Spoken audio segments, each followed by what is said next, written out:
easy work either. But Katie's been trying to make sure that we don't all lose track of that. And I think the membership in Region 2 agreed with her analysis of what are the stakes of us either achieving some of those insights about how we could adapt to a hard situation, or our failure to make that preparation to adapt. So I wanted to give voice to that.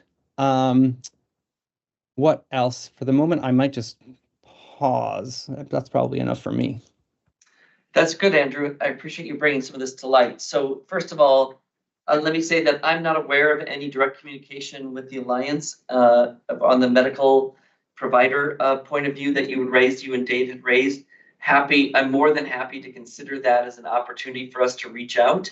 But I would need to know kind of who to contact and the best kind of person to reach out to, and then we could both invite them to our meetings, but also just engage them in a one-to-one to try to get their thoughts before the legislative session and then before 2026. So happy to do that outreach. Do you or Dave have any recommendations on where we should reach out in regards to the Alliance? I'm not familiar with the organization. I'll follow up with David, Richard, and Rich, and get you on the thread, and we'll make sure we get that information flowing. Great. And in regards to the kind of quarterly meetings and how to let people know how to weigh in, I would say a couple things. One is we did not, of course, so I have three thoughts on that. One is that the regional councils continue to meet and are the place, I think, for people in their locations to meet together to try to talk about all issues, including policy recommendations.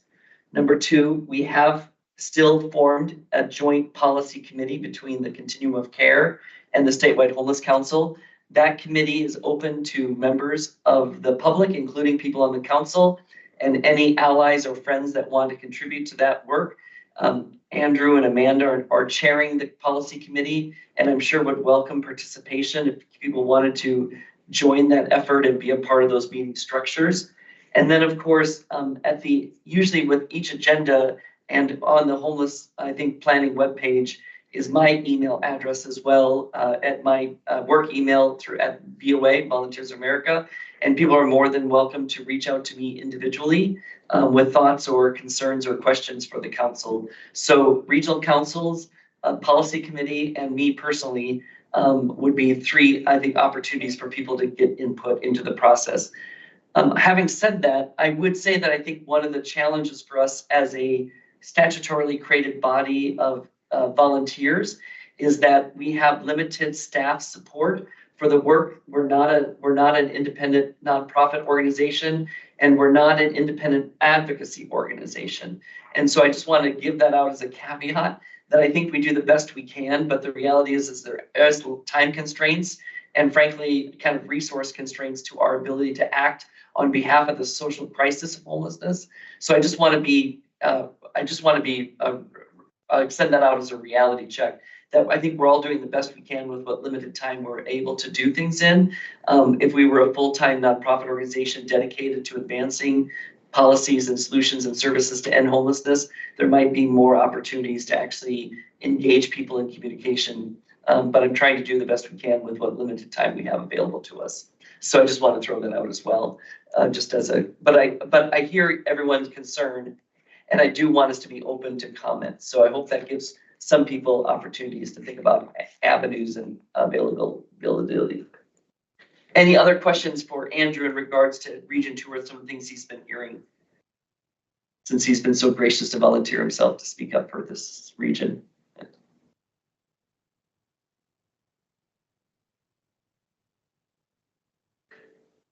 I have one comment coming through, I think from Vicky? Rich, that's helpful, but there's context missing from my comment at Region 2. It was in the discussion about potentially removing policy updates from that agenda, and instead bringing information to the Statewide Homeless Council and the COC. I was pointing out that those two entities only meet quarterly with ways to participate. I see, Vicky, yeah.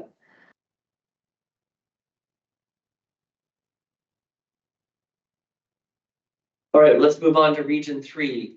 Dave or anybody from Region 3 want to speak up today to what's happening in your region? Yeah, this is David, and I'm seeing other people on who attended, but not others who are in a co-chair position, unless I'm missing. I've got 3 pages in front of me, so I don't want to flip through just now. So we took care of some housekeeping items with Jace and a couple other folks jumped on the, honestly, can't recall if it's a charter or a set of bylaws, but whatever our governing document is. So we went through the process the last few weeks of updating that. That was reviewed during the meeting. I know that in Maine, in the southern part of the state, it always stays in the 70s. But up here in northern Maine, we're a little bit concerned about the cold weather that is coming our way.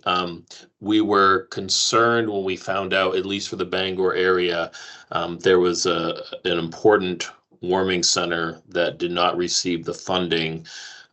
So we discussed some of that.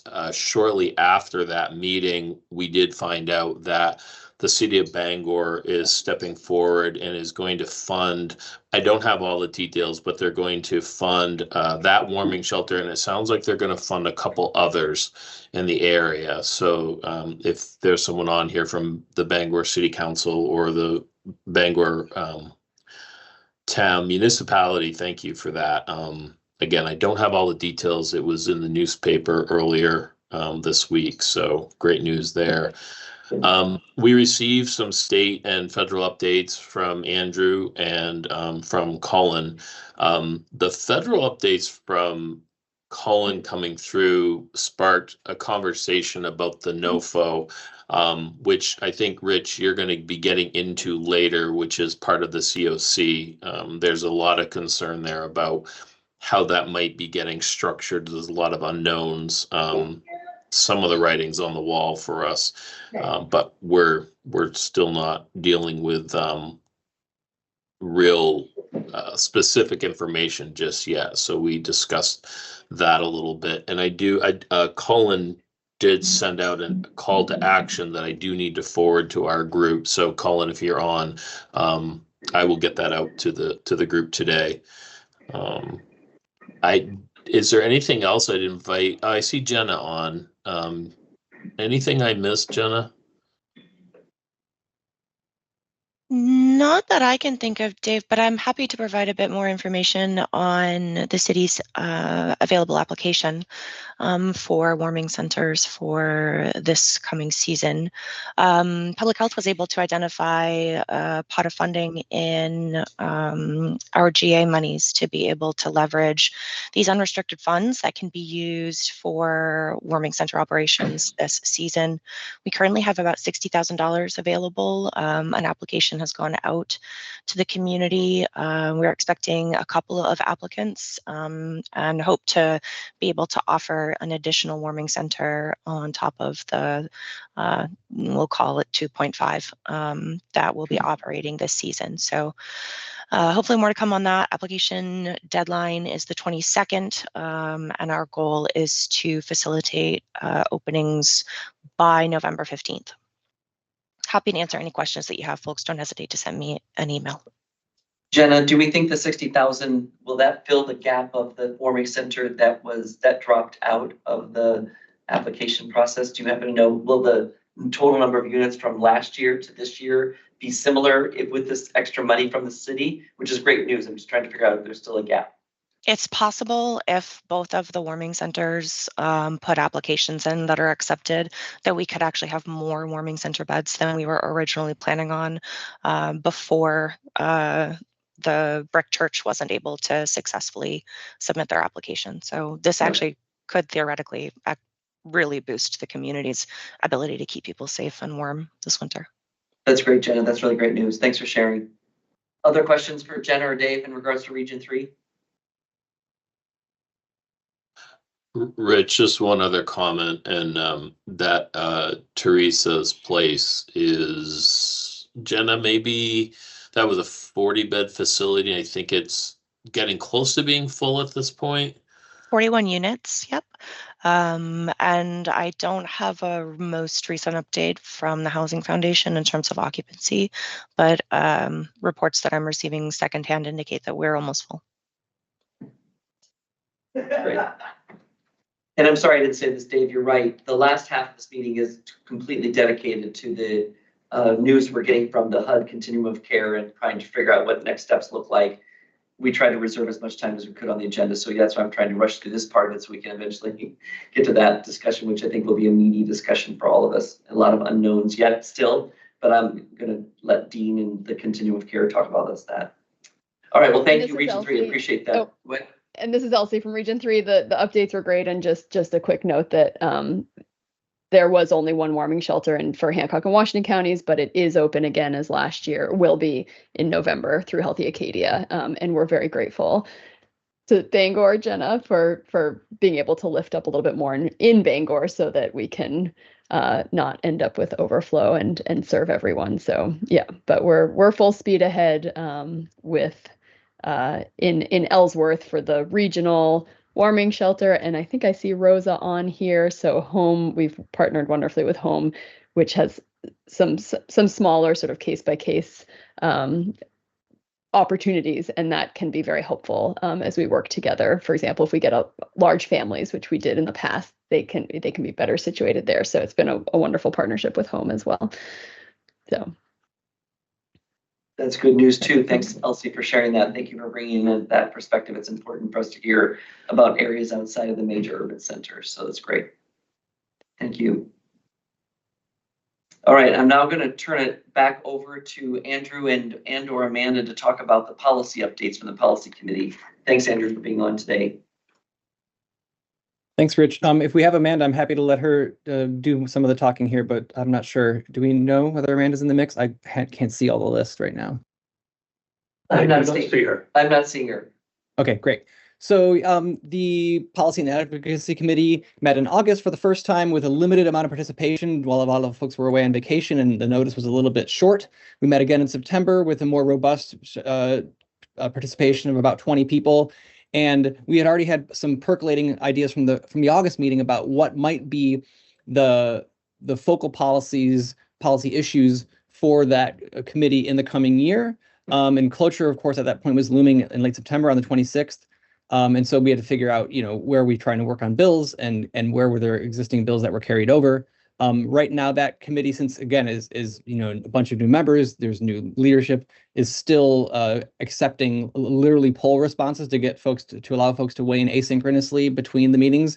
And then in October, we will sort of formally ratify some number of officially top priorities that then the COC and SHC can review as well. There are really, I think, 5 of the dominant ones on the table right now, although in the survey, people certainly do chime in with additional ideas, and there's always going to be that kind of question of how to balance variety versus the idea of focus. I think the guidance we've received generally is that, when it comes to trying to get people's attention for legislative matters, 2 or 3 is a really good upper limit on how many things are considered your top priorities, and that's tough. But here in the chat, I'm just pasting this list of prospective priorities. This is 5 of them, and I've indicated there also what are the associated pieces of legislation for each of the topics.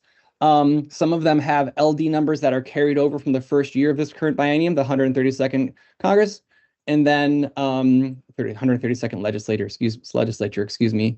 And then some of them have new bills that have just been submitted in September. Those are LR numbers. They haven't yet been assigned LDs. And so those are all being considered whether they pass muster under the criteria that applies for the second year of the biennium, which is that your bill should be about an emergency. So the framing of all these bills needs to say this is an emergency in some way, and that has to be accepted by the legislature for that to be considered going forward.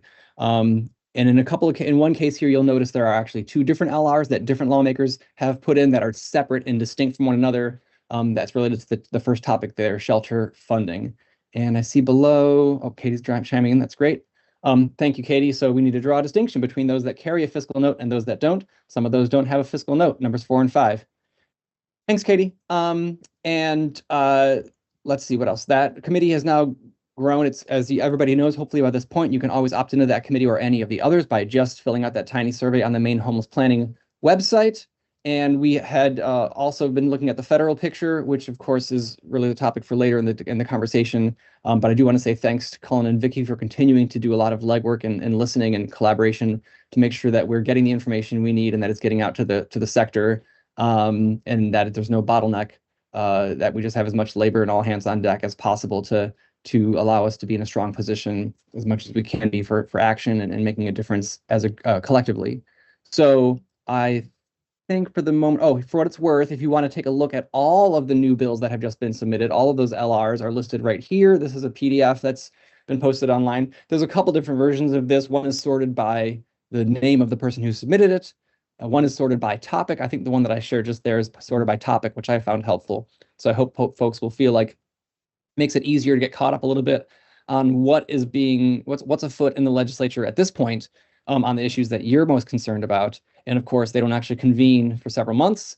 So this is going to be percolating and developing between now and then. And I'll leave it at that, or I'm happy to take questions. Good overview. Thanks, Andrew. And I appreciate you outlining the 5 dominant areas that we're still considering, but also the survey is, like you said, still open. Did you say, I'm sorry, can you repeat if you did not, when's the policy committee meeting next? When's the next meeting time and date? Thank you. The committee is going to be meeting as it has historically on the 4th Thursday of every month. We are still trying to figure out if we can get a stable meeting link on the right meeting platform, and that has not yet been resolved. But our next meeting is on, let's see, what is the 4th Thursday? The 20. I wanted to make sure it wasn't going to be actually the 1, 2. In this month, there happened to be 5 Thursdays, but it is, yes, it's the 23rd of October. And it's 2 p.m. Yes, good. Okay, just wanted to double check that. We don't always have 5 Thursdays in a month. It's important to make a note to that. In November and December, both of those 4 Thursdays are holidays. So we're not meeting on Thanksgiving. We're not meeting on Christmas or whatever the other one is. So we in November, we're meeting on the 13th. I apologize for the change. And that we're meeting on the Thursday, the 13th at, oh God, I'm going to get this wrong. I'm sorry, I didn't cue that up. On the main homeless planning website has a calendar. All our meetings are on that calendar on the correct days. And please don't try to come meet with us on Thanksgiving. Yeah, so I'll just leave it there rather than take up more time making mistakes. Good. That's great. Andrew, well, if you could you also put in the chat your email address in case people wanted to reach out to you directly to get their name and contact information to you for the committee? That would be great. Any questions for Andrew in regards to our policy committee?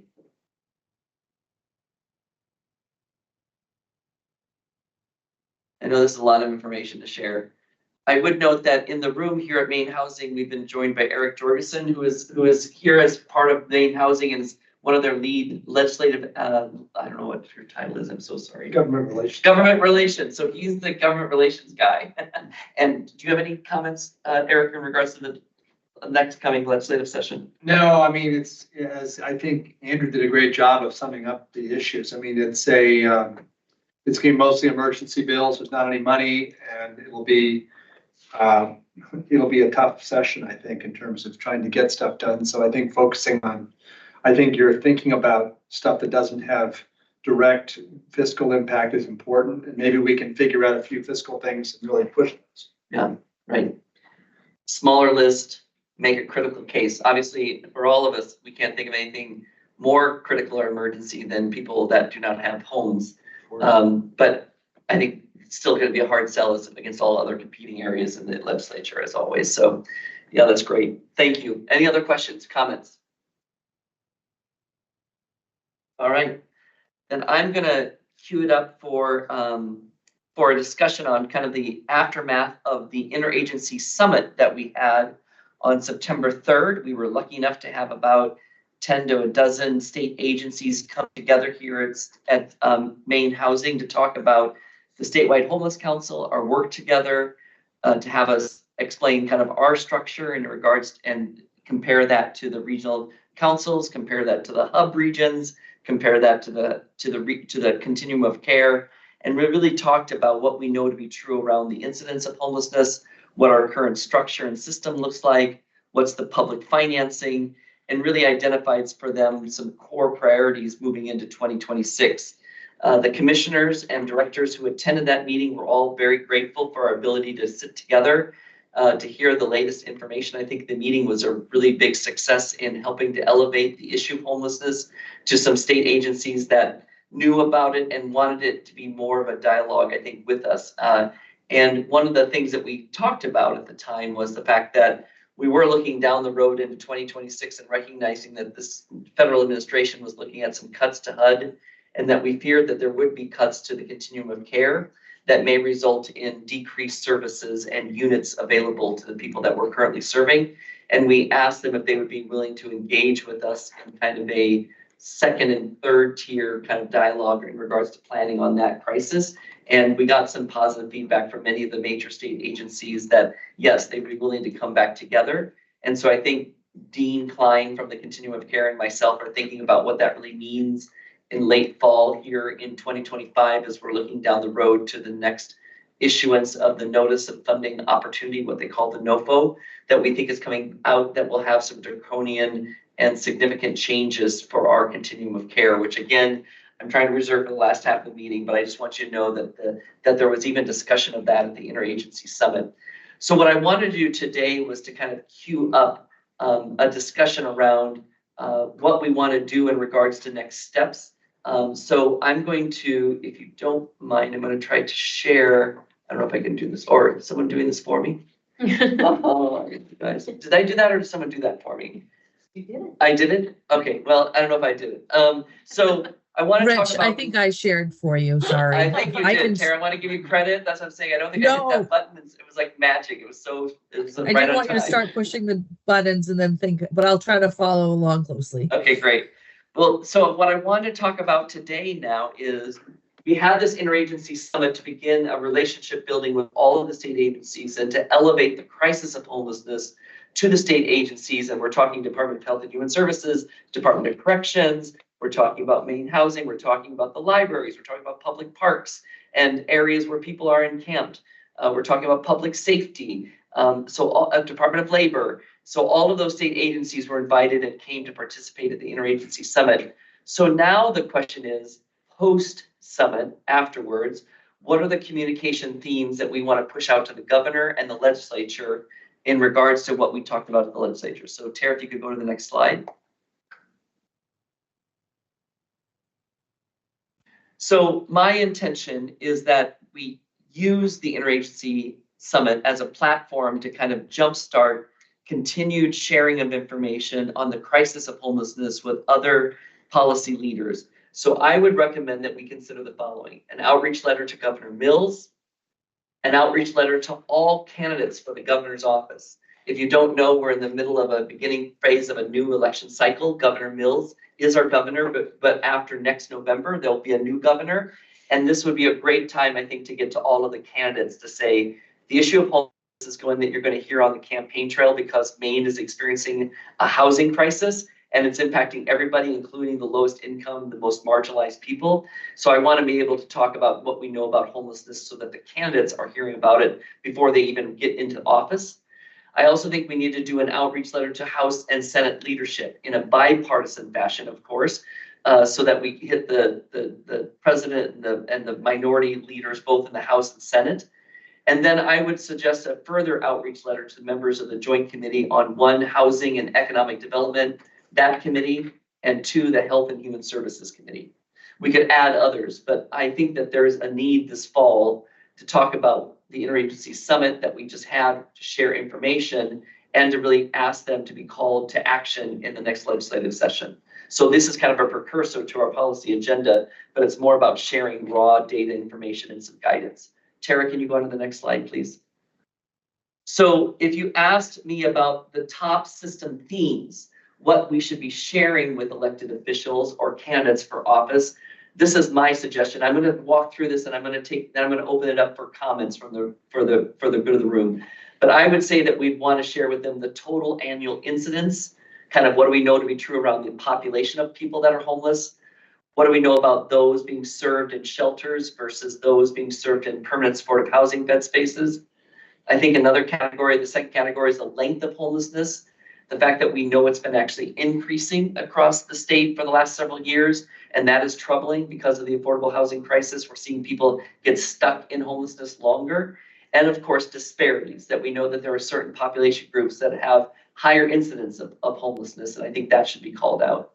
The third area is system structure. So I do want people to understand that there is a system, there are structures. It's inadequate to meet the demand, But we have coordinated entry, we have the hub regions, we have this continuum of care, and we have a whole network of nonprofits working every day to try to provide services. The fourth area is public financing. I do want them to understand that there are federal and state annual revenue levels that are come to the state. They total close to $100 million. Of that, the continuum of care is about 22. It is the largest share, but I don't want us to lose sight of the fact that there's other pots of money besides the continuum of care that bolster our homeless response system. And I want people to have an understanding of where that is coming from in the feds and where the state is really the main driver of those funds. The fifth area is the financial crisis facing emergency shelters and the fact that we are having a challenge with exits from shelter.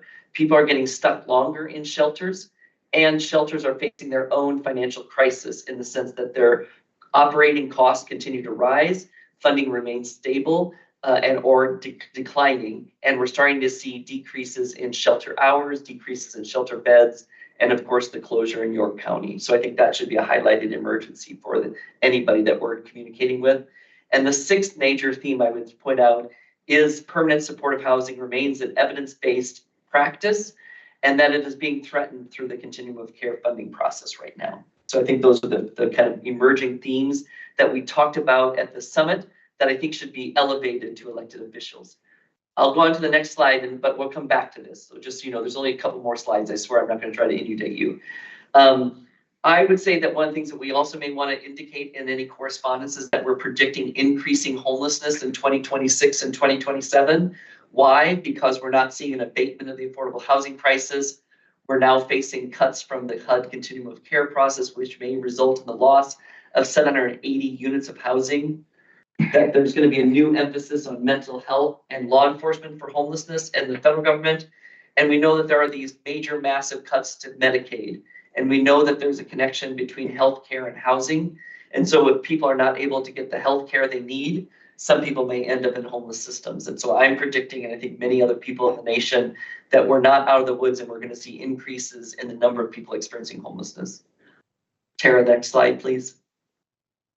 So I think the call to action is that we need to ask the elected officials to consider the fact that shelter systems are losing capacity through decreased hours, loss of beds, and that ESHAP, the state funding, is inadequate to meet the current need. I think we should make a call of action to the fact that we're losing housing units through the HUD continuum of care we anticipate through the next NOFA, that the state lacks a public health plan, and that warming centers are really a necessary resource, but are frankly still inadequate to meet the demand, and that there's a need for further interagency planning and coordination for the displacement of people in 2026 if we lose permanent supportive housing or if the warming centers are still not adequate to meet all the demand. So those are being my call to actions. I think, Tara, that's ended it, isn't it?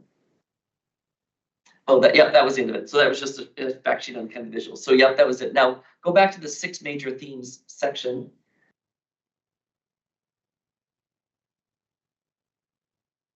So this is what I want feedback on. So I have a draft letter to the governor and the governor candidates and to the leadership of the legislature.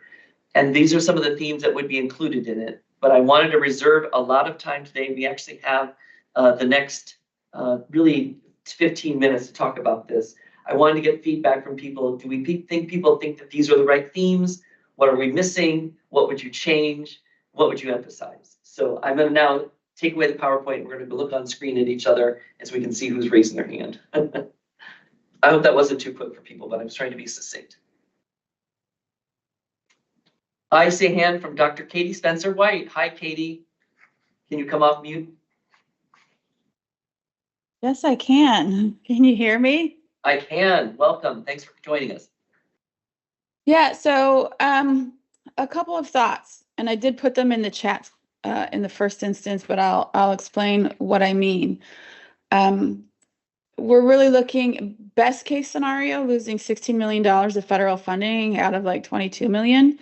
And then it will take us years to get back to that level. So that's best case scenario, right? That we get to keep 6 million or so of the funding. And then I'll let Dean or whoever else is here talk about that more. So I think it's really incumbent upon us to create a wireframe, a conversation structure that puts the onus on local communities to start thinking differently about homeless response in the first instance. There's funding that local communities have that they can utilize, which they haven't because they've never needed to. CDBG funding comes to mind. And of course, there's going to be opportunity costs. I'm not here to say this is going to be an easy pivot, but it's the kind of conversation that local communities need to start having. I certainly serve on the housing committee in Brunswick. We've started that conversation last week because I was able to bring them this information and I did not gloss over anything. I think as well, if we look at the federal government's stated priorities, which are focused on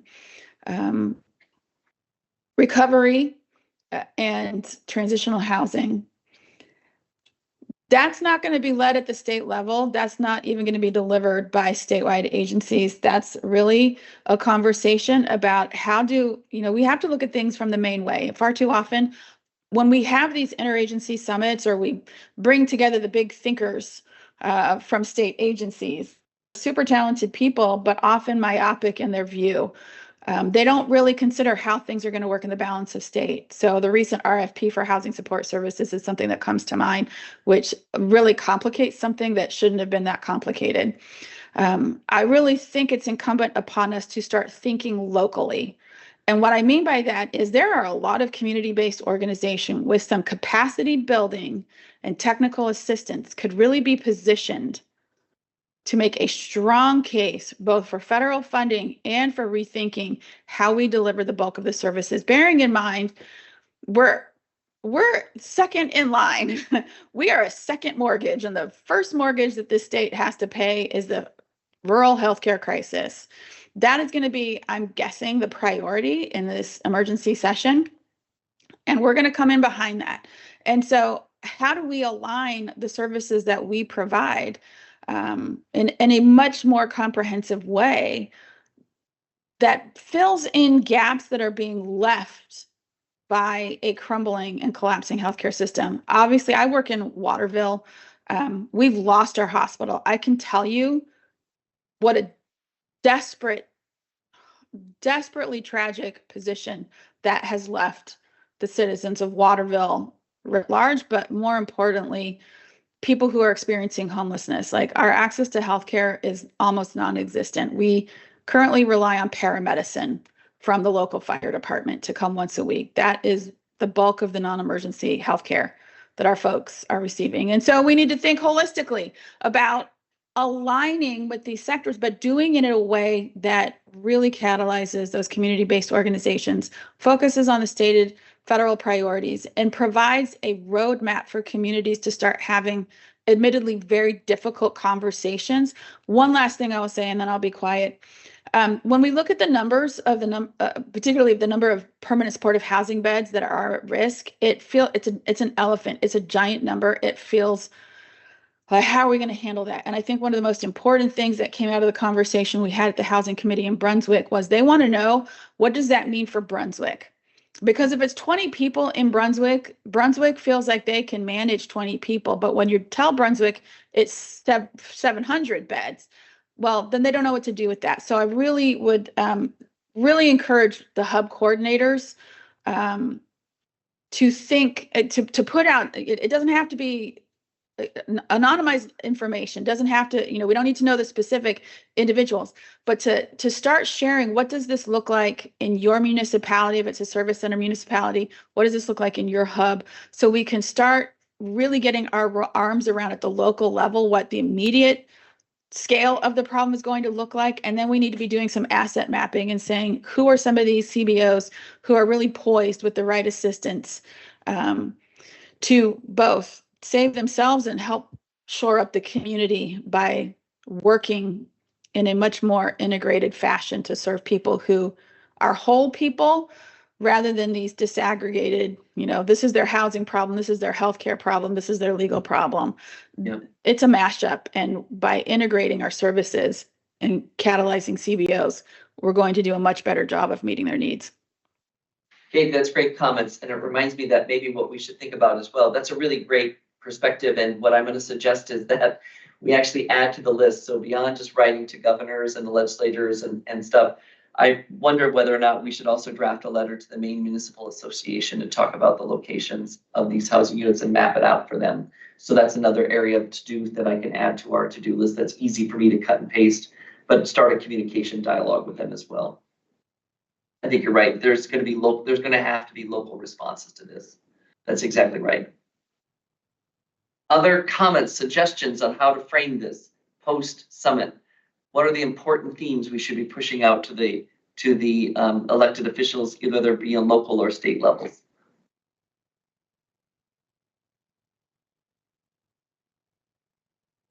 Rich, I have a quick just thing about one of them, which was just trying to get as concrete and specific as possible. So one of them, for example, that jumped out to me, if I can look at, I'm so sorry, looking at the public financing, let's say, is that I think well, and I asked also the one about loss of capacity, right? So one of these, I'm looking at your 6 themes, or maybe this was a different slide. I'm trying to find it now.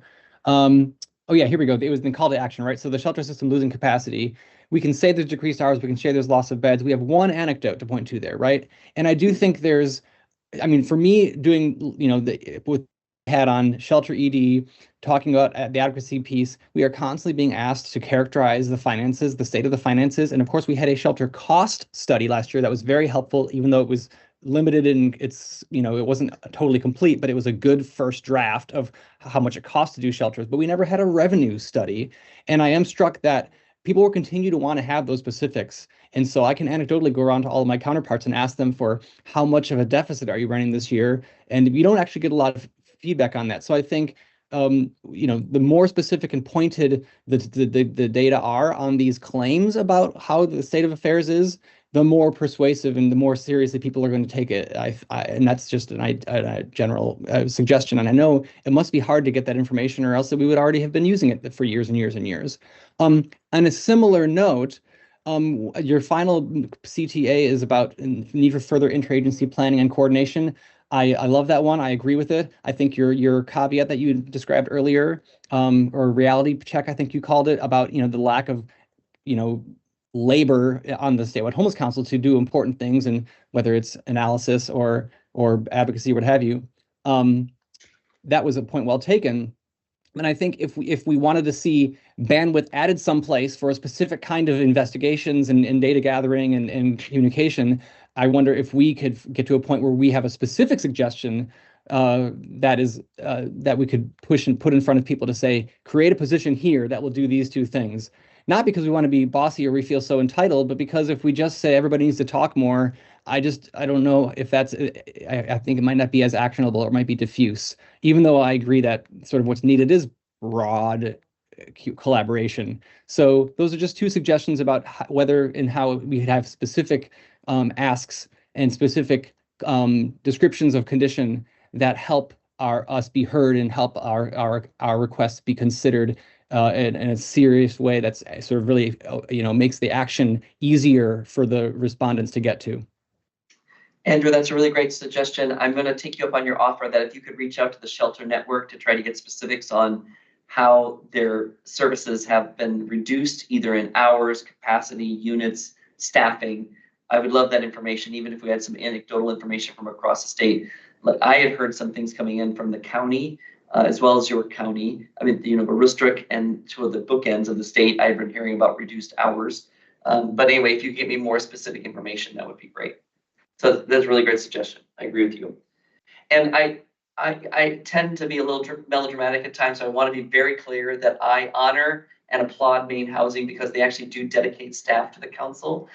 Scott, Tara, Amy, and others Kelly are all devoted to the council, but they do this as part of their other full-time jobs. None of one's only solely related to the council. So I wanted to say that I do really am grateful for the Maine Housing commitment of staff time to this council. It makes my life easier, and I think all of us keep organized because of that effort.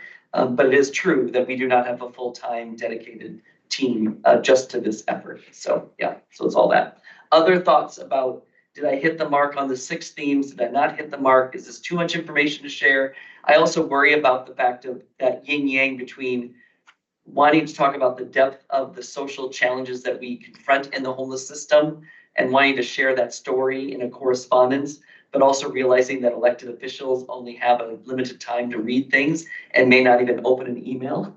So how much information do we share versus not? I don't know, are we more concise or not? So I'd love some feedback on that from people. Anybody comments would be helpful.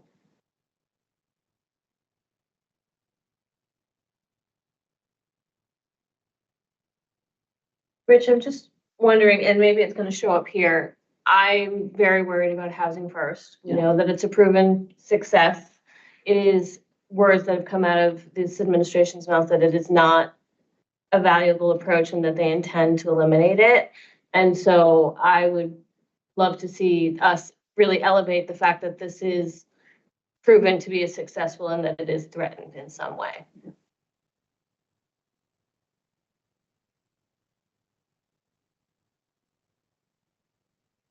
Duly noted. We'll add that in.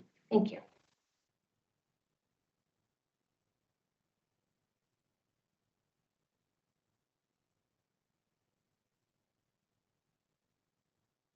Katie, I see your hand again. So Noel, I appreciate housing first. I think we're all totally in alignment here that this is nuts. There's a part of me that's, I get into the first this, then that mindset. And if we have limited time and human resources, where do we concentrate? And I ask it as a question more than a statement.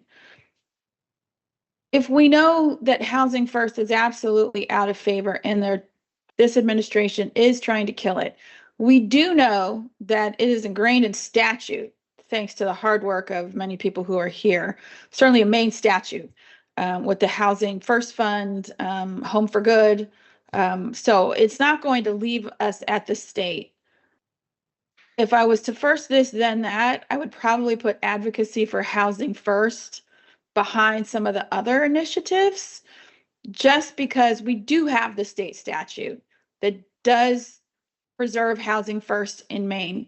We're really looking at those federal funds and how do we close the gap on the federal, or how do we make use of the crumbs that we're going to be getting going forward? What's the best utilization of those funds? And there is something to be said for reorganization that pushes recovery more to the forefront.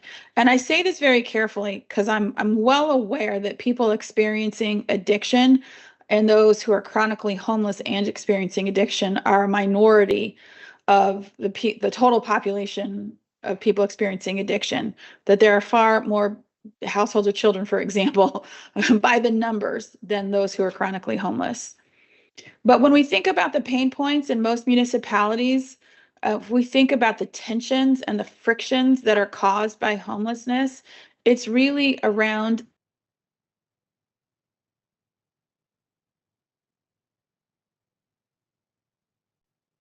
in any meaningful way on that issue in terms of encouraging our municipalities to think that we actually see, hear, and understand the tensions that they're experiencing. And this realignment, as terrible as it is, if there is a slimmer, a grain of sand that is something that actually could add value, it is that it does put recovery to the forefront. And I think there's something there for us to work on that is important in terms of addressing, like I said, the public pain, the collective pain around homelessness right now is really in that cross section where those two things meet. And so how do we also come together and say, actually, we can do something with that as well? Because that's where the funding is going to be. And we've got the Housing First state statute that shores it up, at least until we can get a new administration in and get back to something that closely resembles sanity. Thanks for sharing, Katie. That's great. Keep a note of that. And I think you're right. We should be highlighting recoveries and people experiencing substance abuse disorder as one of the marginalized, disparate groups that we need to really be mindful of. Zachary, I see your hand up next. Go ahead. Yeah, thank you. I would just like to second what Dr. Spencer White just said. We absolutely need to be pushing recovery, whether it's through abstinence, harm reduction, sober living, treatment. And for me, it's very, very important that we take advantage of any budgets that are in place. I recently heard numbers that say 40% of a certain, I don't know the age group, I'm not going to try to guess it right now. 40% of Medicaid dollars over some such a past period went to treatment. And if that is the case, there are going to be many states that appetites for bigger funding for treatment is not going to happen, and we're going to go backwards. And so if that really is the case, we need to be all on board right now, whatever we have for funding, however we get it done. People that are ready for treatment, whether it's for abstinence or they're even thinking about harm reduction. This is a great point to get folks to stability, some kind of stability. And so I just love to hear this. And I would just say one other thing, that I've been on several meetings over the last 9 months since the new administration. I don't hear the word work enough. I don't hear work programs. I don't hear any conversation around employment. I know stability has to come first, but it's not a 4-letter word in my book. It's not a dirty one, that's for sure. So just like to throw that out there, but I'm really happy to hear what Dr. White said. So thank you. Thank you all for being here and listening. Thanks, Zachary. That's great comments. And I think no one here would disagree with you that we know that employment and work is an important factor to ending homelessness. So thanks for raising that. And I thank you for bringing a voice for recovery as well. That's great. We'll try to emphasize that in our letter. I'm aware of the time, so we're going to take, I'm always a big believer in taking a 5-minute break. So what my intention is this. I have a draft letter that I've compiled to both legislative leadership and the governor's office. I'm going to be sharing that with the policy committee and the council for further feedback and edits, but we hope to get that out sometime in October. So I'm hoping if the policy meeting is happening on the 23rd, I'd like to get it out that week if at all possible, because I think there's a timeliness to this communication before the holiday season hits and before the legislative session hits. So that's my intention. We'll continue to work, and then once that letter is finalized by the council, we'll make it public and post it on the website. So I appreciate everyone's feedback today. Let's take a 5-minute break and come back a little bit before 10:45. Thanks.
Welcome back, everybody.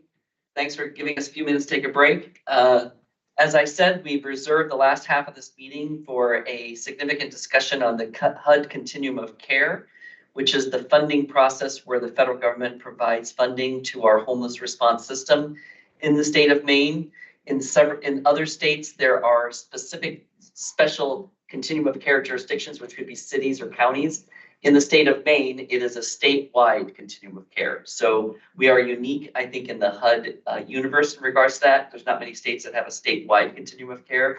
And as you know, the continuum of care's executive director is Dean Klein, and he has joined us this morning, and I've asked him to say a few words with us to kind of cue up this conversation about what do we know about the continuum of care, what changes are happening at their board level, and then kind of dovetailing into the funding discussion that we're going to have. So Dean, if you could jump on board, that we'd welcome you to the council. Welcome. Good morning, everyone. Thank you, Rich, for your leadership, for welcoming me here today. I thought I would just start off with some of the things that we know at this point in time. I would say in general, every day or certainly weekly, we are getting new pieces of information that are causing us to adjust and to rethink what we might be, approaching things. So I just wanted to just sort of start off with what we know. Certainly we know that the federal government is shut down. And so as it relates to our current NOFA and the renewal of all NOFAs around the country, that has been paused. We're not sure really when the next NOFA would be coming out. In the meantime, over the past 9 months, I think I've been with you several times, and many of you have been in meetings with me, other meetings, where I've been sharing similar information or pieces of this information, but I just thought I would sort of ground us on what I think we know at this point in time. We know from HUD over the past several months that through their actions that our next NOFA will be a very short turnaround time. We have a NOFA committee that has been up and running and been meeting and trying to, based on the information that we have, prepare us as much as possible for a response to the NOFA. Again, we had thought that it would be a 2-year NOFA cycle. At the beginning of this year, it became clear that HUD was pushing for a annual NOFA. Since that January, we also have had HUD come out with a smaller NOFA, $75 million builds NOFA, which was very concerning, and you might have seen updates on that because of the fact that we were not able to apply based on the requirements that were included in that NOFA. We remain very concerned about what it really will look like for the requirements because of that reality. And if any or all of those might still be included, although we have some news today that I wanted to share, that would prevent us from applying at all for the entire 22 million. So that is sort of the worst case scenario.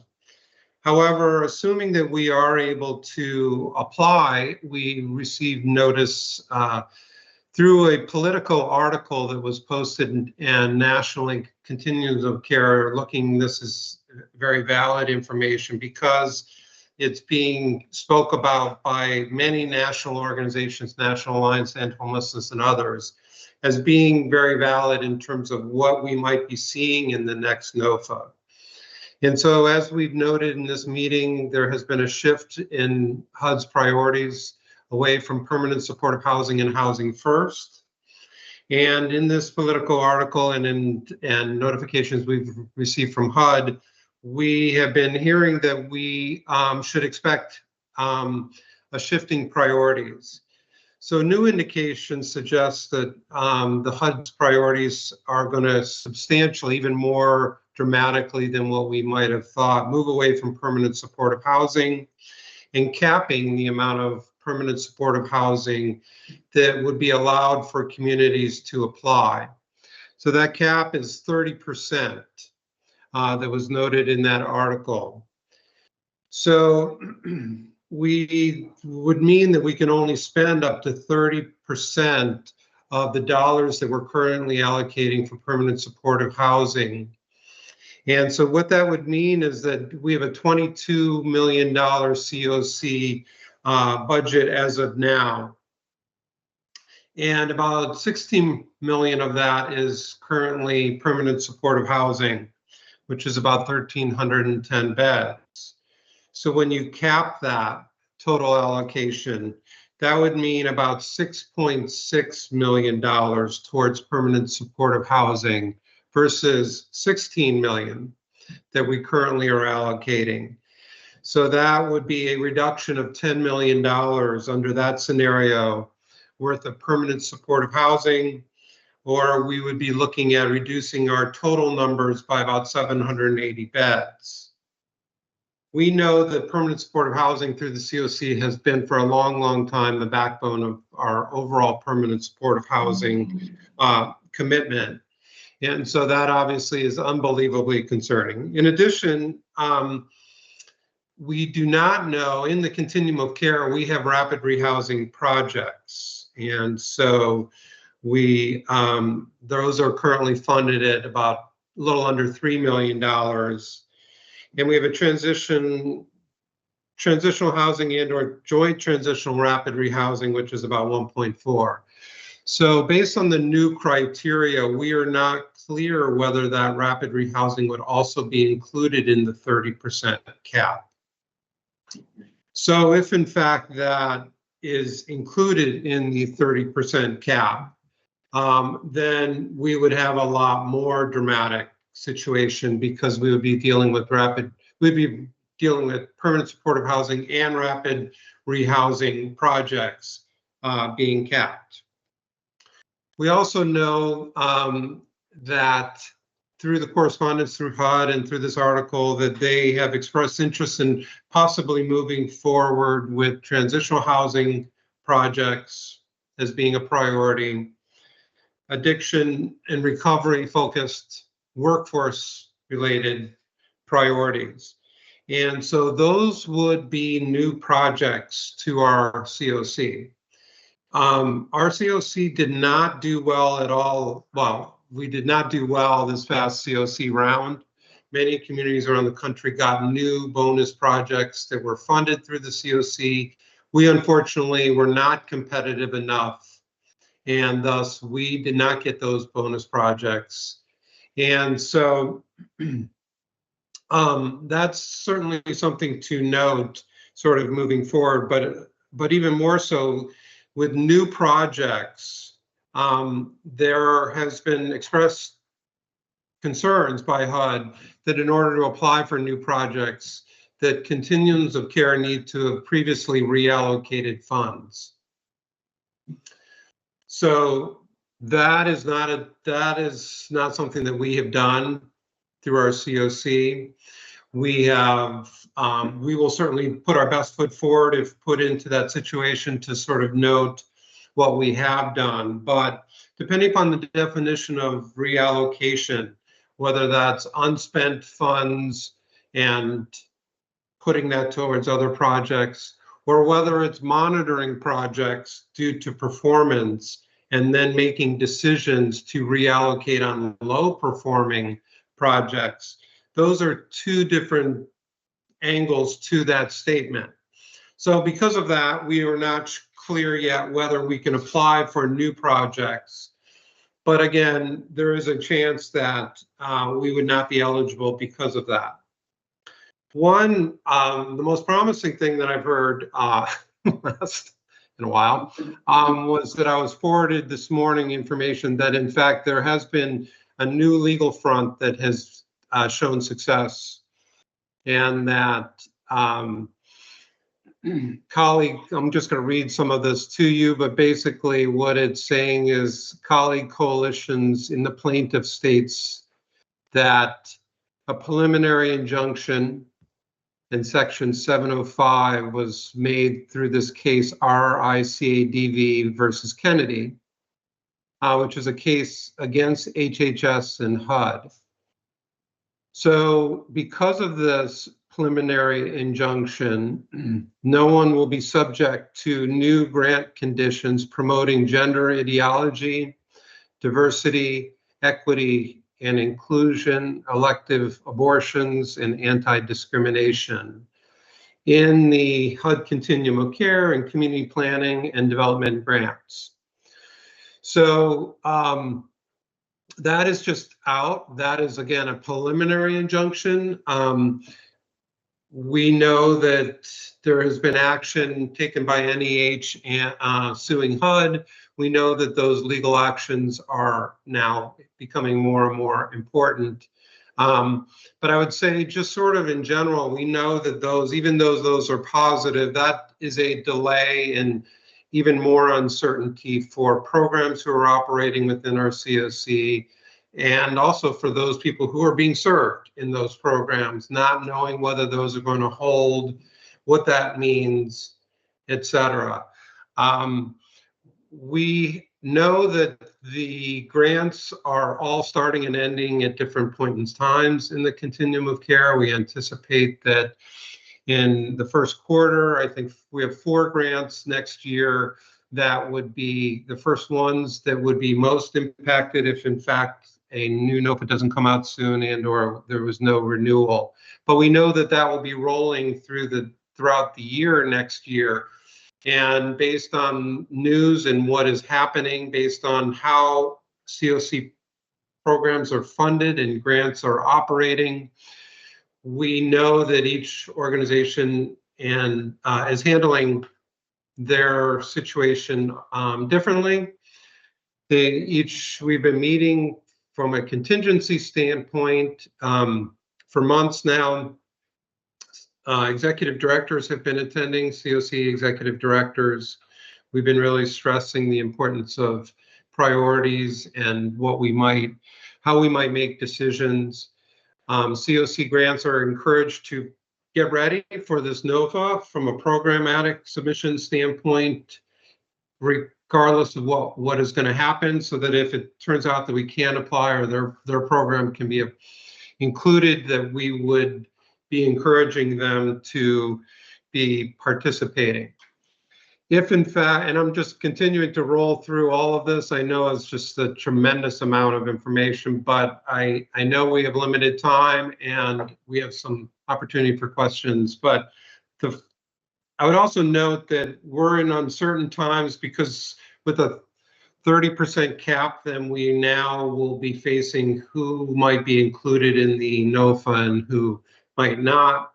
We have a new board of directors that is just getting into the meaty stuff of their work and their board activities, and they will be meeting in October next week to dig into this and to start to help set some parameters in terms of what things are going to look like in terms of those decisions, and so that we're ready for any NOFA that will come. The primary pieces of those decisions will be related to a ranking process, that we know a ranking process to be held in a certain way previously. But depending upon the amount of time that we might have and when that comes out, we want to be as prepared as possible. So we are going to be discussing at the board, this next board meeting, ranking criteria. This was discussed at the last contingency meeting with executive directors to start identifying what would be the criteria that would allow us to help make these very, very, very difficult decisions. So we don't have that criteria yet. Our board will be digging into that under the leadership of Greg Payne.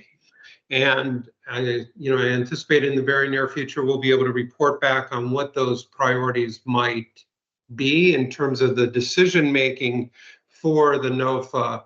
Some of that obviously has to do with what the NOFA includes. Is there a 30% cap? Do we have ability to apply to new things? And so we're trying to adjust and prepare as much as possible as we've moved forward.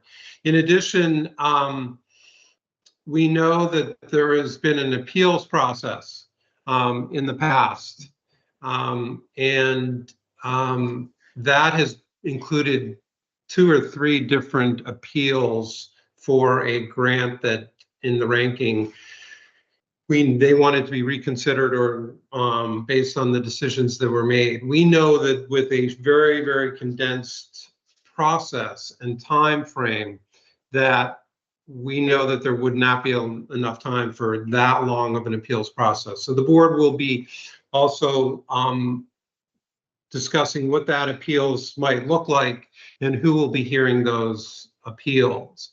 We have, yeah. So the other things that I just want to say is we have been on the federal level, and I'm not sure if Colin is still on the line, but I want to thank him for his leadership. We have been engaging with Andrew and Amanda and Rich on a weekly basis, regular correspondence, regular questions, regular meetings as much as possible, regular information being shared to our congressional leaders with any information that's new, continuing to push for as much as possible for them to reconsider what's being considered and to ensure that Maine is a priority for our elected officials and for appropriations. So those meetings and that correspondence, I have to say, has been like very, very consistent. And I just want to thank Colin for his leadership. We've been getting a tremendous amount of information from the National Alliance to End Homelessness. I have been attending their meetings with other COC leaders, et cetera, as they continue to ramp up or alter their advocacy efforts. So I'll just maybe stop there. There's been a lot of other advocacy as well, but I know that we have limited time. Thank you, Dean. You did a great job summarizing kind of where we're at, and I know it's hard to share all the levels. It's like an onion peel. You take away a layer, and then there's another layer, and then there's another layer. But I think you've identified some core issues for us to think about today, and I know it's hard to share, frankly, negative, bad news. But I want to synthesize a couple things for the group as well before we move on to questions. Number one, from what I know from the process, we've been very clear with the continuum of care, and I think with the state, that while we do not know what's going to be in the notice of funding opportunity, it is probably best for us to anticipate that we're going to be losing some level of funding, and it's going to be significant. So I think that's the reality that we have to face together. And the other reality that you mentioned was that the application process itself may be very short. In the past, we'd have weeks and weeks and weeks to write these things, and now it's like 2 or 3 or 4 weeks to write these things. And that creates a crunch for the continuum of care for the applicants, the nonprofits who are trying to write the applications, for the board to make decisions, and as Dean said, to make any type of appeal process will be very truncated. And I think where the discussion has gone is, how do we decide that if 30% of all permanent supportive housing is capped, how do we decide which are the remaining units and which are the 780 that are lost? Does it make sense? What are the factors that we consider? And I think that's what the board and the nonprofit providers are struggling with at this moment in time. I do want to indicate one other issue that we did consider that you did not mention, Dean. So when people hear this shift that the administration, I think one way that the administration is posting this is, listen, we're just reorienting the services. So we're going from permanent supportive housing to transitional. And it makes it sound as if we could pivot. But the reality is that the 700 people that are in permanent supportive housing programs right now could not somehow magically be now termed as transitional people. Does that make sense? The way that the HUD rules are written, the new transitional housing programs would have to accept new clients. Does that make sense? We couldn't take an existing permanent supportive housing unit and now claim it now to be transitional. Does that make sense? In order to save that unit. So I just want you to know, we've tried to look at other areas of how we could maybe shift this. That's not a possibility. So we are looking at a decrease in capacity, and it is significant. So I just want to thank Dean for reviewing all that. I probably missed many layers myself in regards to that, but I wanted to identify some of those other areas and thank him for his time. Now, open it up to the council and to our allies and friends.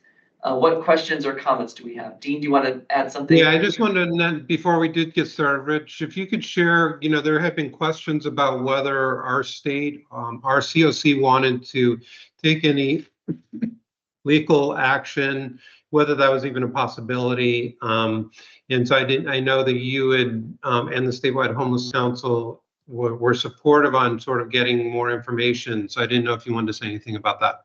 Yeah, thank you for that. So I did kind of preliminarily before this meeting, we have reached out to the Maine Attorney General's office. And today on Tuesday, I'm sitting here, but we have a call together with the Attorney General's office on Thursday. So we'll be reviewing the situation with the Attorney General, asking them for their guidance and their legal opinion on whether or not an appeal could be taken or some type of injunction relief could be done on behalf of the state continuum of care. So I am engaging our Attorney General's office in that correspondence. I just don't have, they weren't able to schedule a call with me until Thursday. And again, we'll be sharing more information about that. So I wish I had some great news or something specific to share, but to be continued. Thanks, Dean, for that reminder. All right, now open it up to the good of the group.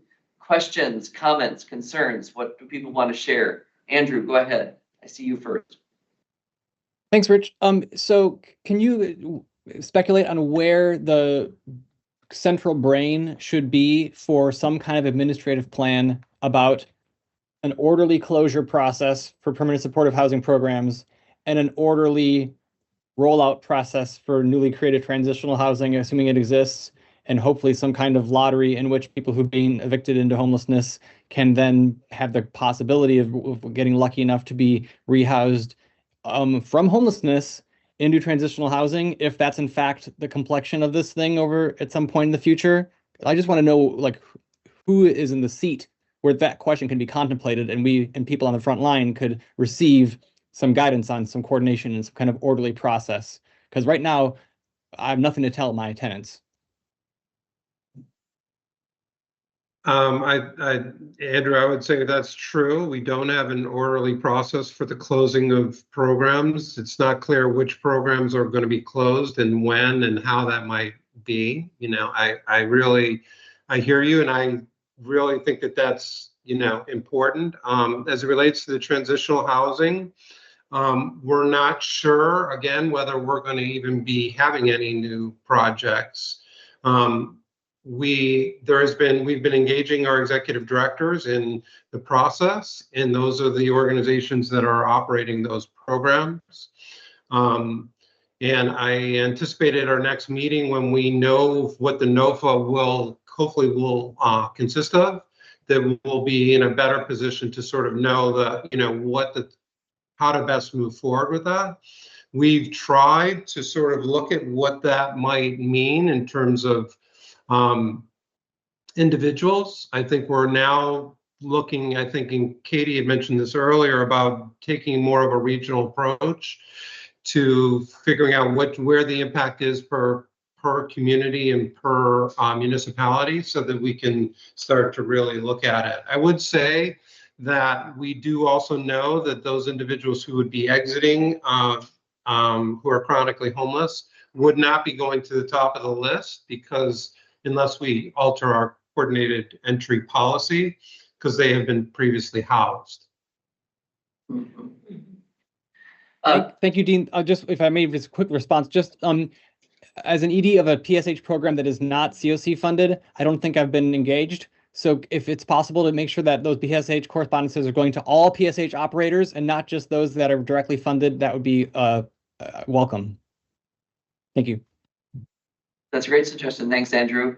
I'm also going to put something in the, I'm going to read something from the chat.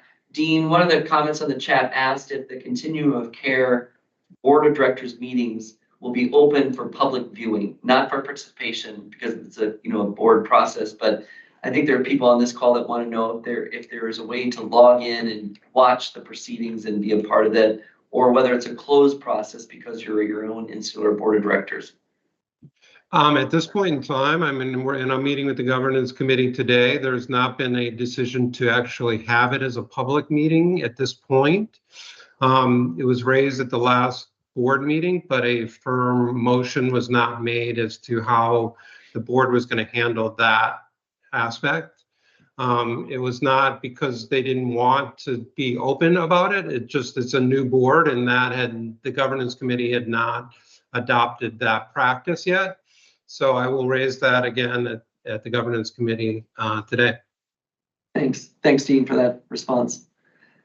Other questions or comments?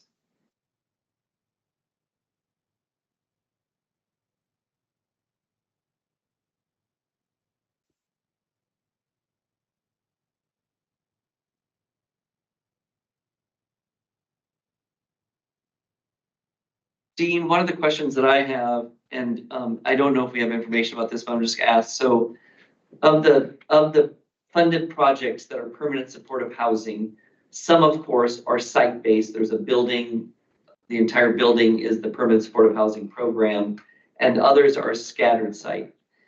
For the scattered site programs where a person is given a voucher and has contracted a lease with a private landlord, and is receiving voluntary services from the nonprofit provider, if the funding for the continuum of care is depleted, is the voucher part of the continuum of care funding, or is the voucher issued by Maine Housing or other housing authorities that could be retained even if the services were not available? Yeah, that's a very good question, Rich. We've started to explore that. We were in meetings last week trying to sort of identify the answer to that question. At this point, I'm going to be seeking guidance, from Maine Housing. I'm not sure whether they're aware of that legality and how that might work. That's not clear yet as to how that would be transferred or retained. I get it. Scott, did you want to add anything? Yeah, specifically for the voucher-based projects, the COC funding is the rental assistance. Yeah. And then typically the services are provided through the match. Yeah. It's required. I see. So if the COC funding goes away, the rents will not be paid. I see. And that's true for scattered site or site-based? Site-based operate differently. Typically, there is a services or operations component to the COC funding, but that is there's two site-based permanent supportive housing projects in Portland, and then two others. The Portland ones are 30 beds each. The other two are less than 10 beds each. So the vast majority of our permanent supportive housing is voucher-based. Great. Thank you very much. Dean, there's further comments in the chat around wanting to advocate for openness and transparency in regard to your meeting. I won't read them. I'll just let you read them on the side. But I'm going to now call on Elsie. I see your hand up. I'm sorry. I'm going to call you first because Katie, you've had a couple comments. I'm going to go to Elsie first and come back to you, Katie. Go ahead, Elsie. Thanks. Just a quick question, and I apologize if I've missed this.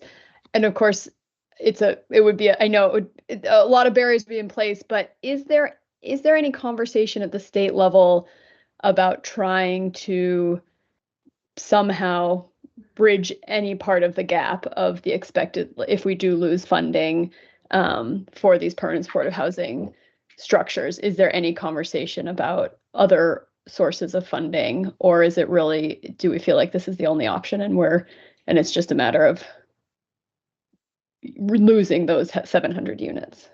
I think that's a great question, Elsie. I'm gonna jump in here, Dean, just with one comment and then turn it over back to Dean. I would say that part of our intention of doing this post-interagency summit letter to the legislative leadership is to highlight this crisis to them and to say that if we lose federal funding, the only backstop would be either state funding or local responses. Does that make sense? So putting the legislature on notice that there's going to be this gap of, who knows, 16 million, 10 million, 15, whatever we think it is. That is a lot of money for the state legislature to come forward in an emergency year. What I'm hearing is that proposals should be very, very small. I haven't heard of anybody coming to the legislature in 2026 with a $10 million ask. And so what I'm saying is that we should continue, that's not our problem. We should continue to say, these are human beings that we're trying to make sure that are not put in harm's way, and we need the funding. All I'm saying is that we need to put them on notice, but I'm also saying from a reality point of view, it's probably unrealistic that the state legislature is going to jump in with a new pot of $15 million in order to bridge this gap. But I think we have to claim it. Does that make sense? I think we have to name it. Great. So Elsie, that's part of the intention of doing this letter. Is my intention at least, just put a shot across the bow in regards to that this fall. Dean, what would you add to that? That's from the council's perspective. Yeah, I think that there will be priorities set from certainly from the board as to where they feel like they could best engage. We've met with the governor. We've met with Tracy Gear. We're going to. I know the board has a commitment to continue to sort of push for that. The question will be whether that's what's feasible, on that front. Thanks, Elsie. I hope that answers a little bit. It's hard. Yeah, but no, I think you're right. I think Raising that's the right questions. I think it's really helpful context, and obviously we're all on the same team and working with many challenging constraints, but it's helpful as we think about sort of contingency planning, like Andrew, you brought up, which is also helpful, sort of not throwing in the towel, which it sounds like is also where we are all at, to say we'll do the best we can to access as much COC funding, federal funding as possible, and then let's think innovatively and creatively, even if it's a housing situation or setup that is less funded but still keeps people safe and housed. Right. So just thinking, I'm glad to hear that we are continuing those conversations about creative ways to keep people housed in what we and maintaining as much of the systems that we have. So glad to hear that, and happy to be part of those continuing conversations. Thank you, all of you, for your leadership. Thanks, Elsie. That's great. Katie, I see you next.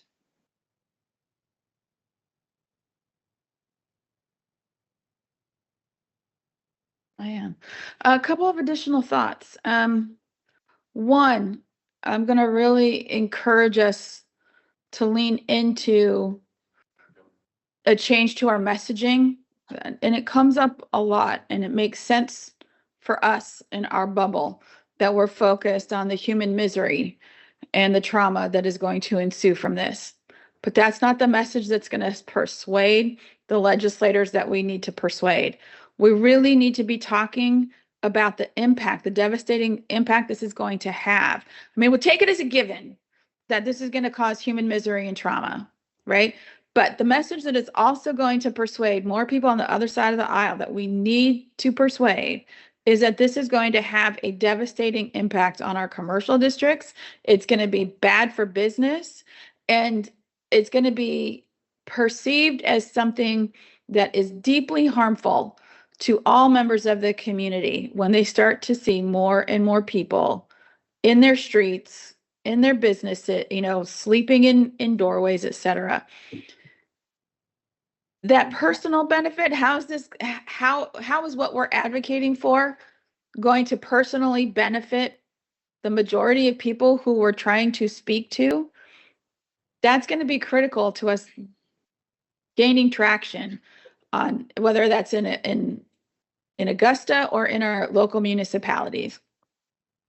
Most people, a lot of people are just simply, they're no longer persuaded that well-meaning policies are going to affect their day-to-day lived reality of what's happening. So that was point number one. And point number two is, whenever I am in a meeting where there are 34 people and there's only a handful of us who are talking, and there's something that is as devastating as this news has been, I always think that I suspect that a lot of it is because people are processing and they need time to gather their thoughts, and that there's going to be more things that they're going to be worried about, want clarity on, or have ideas about. When we have monthly meetings, and it's going to be until November before we meet again, I think in these particular moments, some ad hoc extra meetings where people can come back, you've got the information, we've now all downloaded a whole bunch of information. Some of us are organizational leaders. Some of us are going to have to take it to our organizational leaders. How we are processing this is we need to take what we're receiving today, process it, and come back relatively quickly so that we have another opportunity to check in and get clarity. I loved Andrew's question. That distinction, I think, is important for us to know. We don't know, some of us have project-based initiatives. Some of us have COC-funded initiatives. Where do we all stand? Just a whole host of issues that I think are going to rise to the surface. Importantly, we saw this during the pandemic as well. When people are scared and confused and worried about existential crises, the level of stress is enormous. And so to the extent that we can just have an opportunity to talk about that, get clarity on when we might see some disaggregated data, get some guidance on how we start to have conversations with reluctant municipalities. I think all of these things would be helpful in not in the coming months, but actually in the coming weeks, like this week, next week, and the week after, because there's no time to waste. Last thing I was going to say is, again, notwithstanding the fact that we might not be able to apply for any new projects, if you have thought of doing something that aligns with the federal priorities, I really encourage people to get, if you haven't received COC funding, get set up into eSNAPs now. Scott, Dean, if there's any way to push out information or a guidance to organizations who might be interested. If it turns out we can't apply for new projects, fine. But if it turns out that we can and we don't have anybody in eSNAPs, that would also be a tragedy. So I think it's looking at things in a very small way so that we're in the best position possible going forward, recognizing that this is a worst case scenario is going to be helpful to us. Thanks, Katie. I really appreciate all those comments. I'm going to address a couple of them. I also agree with you that we have to be savvy about our framing of our communication and talking about the pain points on business districts and public safety is one way to talk about the crisis of homelessness. But I think we have to also be careful that as we're talking about that, we're not feeding into the administration's perspective that then therefore the response is to lock people up or to put them in locked mental health facilities. So I think that there's an easy juxtaposition that we can simply avoid. So I want to be very clear about that. Going to your point of view that we may need to think about some ad hoc meetings. I don't necessarily disagree with you, but I would say that for now, the conduit would be the regional councils and the policy committee. Since this is a public policy matter in regards to federal policy, I think the policy committee meeting at the end of this month will be another opportunity for people to process what we're doing in regards to the COC funding and how we're thinking about state advocacy moving forward. Would be one opportunity. And then the other thing I want to say again is that it's my intention that if the HUD NOFA is published and has all the significant changes that we think it's going to have, that is the exact point in time when we're then pulling into another level of interagency planning with the state agencies around a public health response to transitioning a public safety response, a health and human services response. So I do think that there's needs to be some planning. And then where I get stuck is the ability to have time to process the stress that this is having on all of our nonprofit providers and professionals who have to deal with this on a day-to-day basis. I don't disagree that there's benefit to having a space for processing. I don't know whether we have the capacity to pull that together in the short term, but I would like to consider that with the council, and I'll send out some emails after this meeting to get some feedback on that. So thank you for raising all of those concerns. I think you're spot on with several of them. Other comments or questions? I'm aware of the time. We have about 5 minutes left to the meeting. Any other last minute concerns or questions for Dean or myself?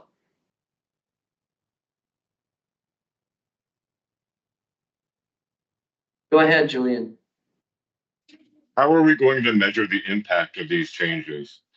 And to also echo what Katie was saying, we're talking about like having these meetings in the future to address things that we know are coming. Like going like full forward with as much time and work product as we can prior to that, it will not leave us flat-footed. So I think that making reasons why we can't do things is unhelpful. Appreciate the perspective, Julian. Dean, do you have any thoughts about immediate next steps?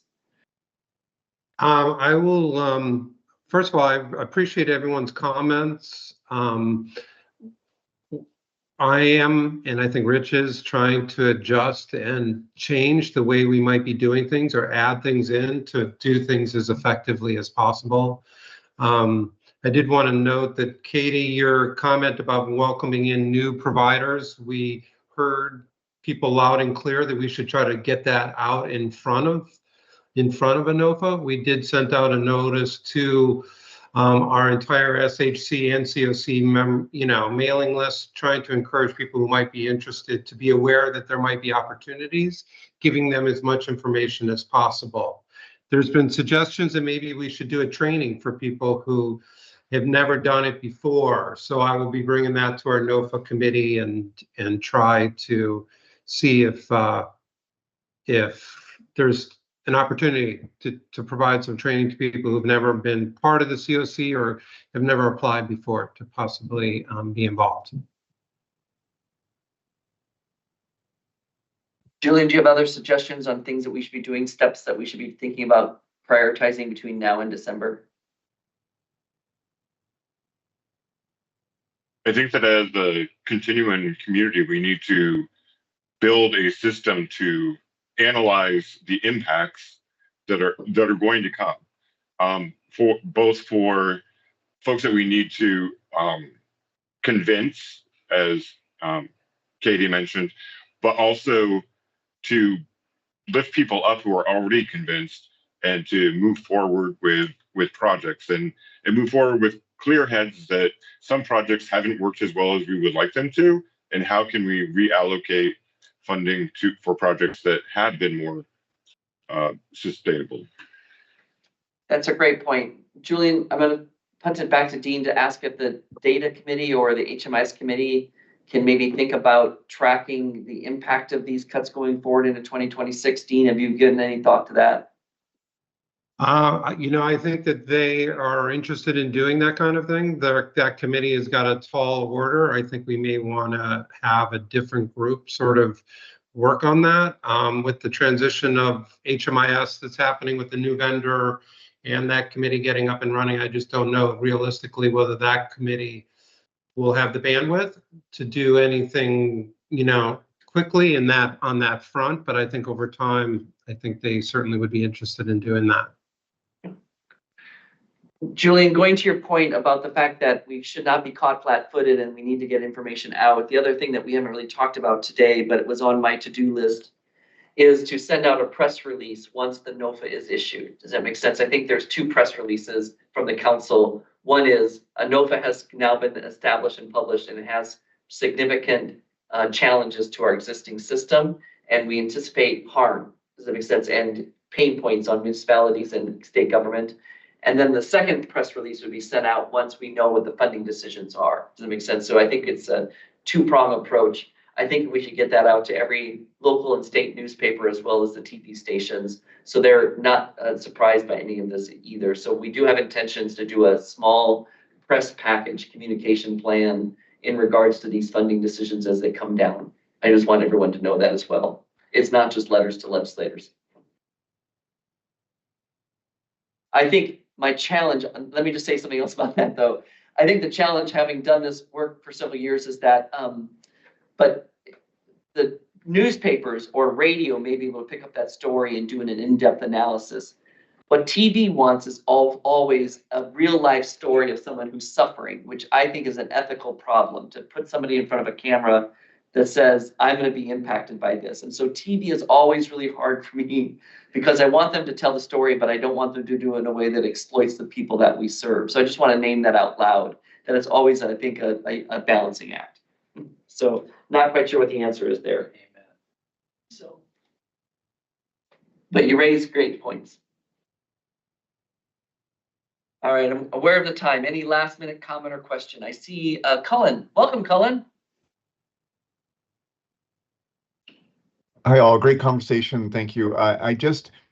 It's easy to feel disempowered by this administration, and it sure looks like this thing is coming. But before we acquiesce, I just suggest that we really work to send letters down to our senators. Obviously the House Speaker has kept the House out of session, but our senators are working at this, and they've got lots of other priorities. So the letters a letter from the Statewide Homeless Council. If you guys want to vote to do that, I think would be really helpful and powerful. And for folks to do this on their own with organizations and through the regional councils, the messaging has to be really strong and consistent. This is probably the biggest crisis we've ever faced in Maine or across the country and around homelessness since it began. So thank you.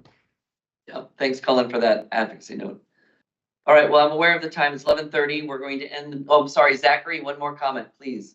We have 1 minute. Thank you. Thank you. I'll try to be quick and brief. I would just share that as a personal lived experience and also a Republican, one of the best ways that we can bring people over to the other side of the aisle and to talk to folks on the other side. Much of the advocacy work I do is with folks that are either independent or Democrats, not all, but personal accountability, work programs, treatment are very big right now. They're very big ideas. This is not victim blaming in any way, but folks understand the criminality. They understand their neighborhoods are devastated. They understand there are encampments and folks don't have places to go, but they need resources and they need accountability. So I just would like to share that. I'm always looking to get more folks to cross the aisle. It's a very tough thing to do. Almost everything I attend on the national level and local level, I often wonder, am I the only Republican? So I'd just like to throw that out there. As someone with lived experience, it's very important to me that we come together. So thank you. Zachary, that's a great point. Homelessness is not a political issue. It is not partisan. We welcome all people to the table, and I think your perspective is valuable, so I appreciate you. All right, that's great. Thank you, everybody, for the time. As always, we'll try to keep communication lines open. Look to the homeless planning website for updates, and we'll get emails out as we hear anything coming down the road from HUD in regards to the next few months. We will be meeting in November, and my intention is to continue to have this dialogue on the continuum of care be a forefront. In December, I hope to have an agenda focused on the criminalization of homelessness and maybe a discussion with law enforcement about what we're experiencing on public spaces. So that gives you a roadmap of what's to come. Thanks, everybody. Safe travels and have a good October.